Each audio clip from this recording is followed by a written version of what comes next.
Almost everyone has a favorite author or movie director. The reason for this is due to their storytelling approach. And although there are a number of ways you can tell your story, knowing how each genre is made will help you produce a documentary that is both intriguing and unforgettable.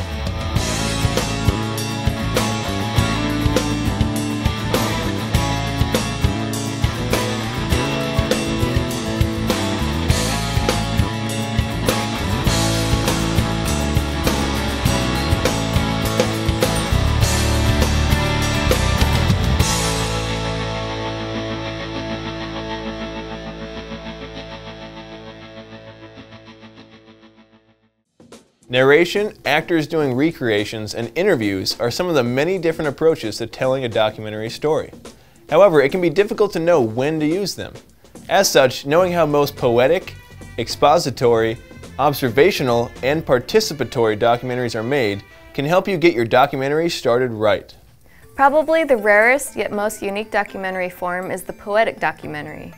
A poetic documentary is a subjective exploration of objects or events. These types of documentaries are built around the internal rhythms of the subjects it follows, rather than a traditional narrative. In fact, many poetic documentaries leave the story unfinished and instead try and evoke a feeling or emotion. In this style, the documentary Buena Vista Social Club shows a guitarist named Ry Cooder gathering pre-revolutionary musicians to a club. Throughout the film, there are cutaways of people playing at the club, but there is never any tension or resolution. Instead, it is just an interesting view into some almost forgotten musician's music style. Overall, if you're doing this type of documentary, it's usually best to have either the subjects narrate the film or have no narration at all.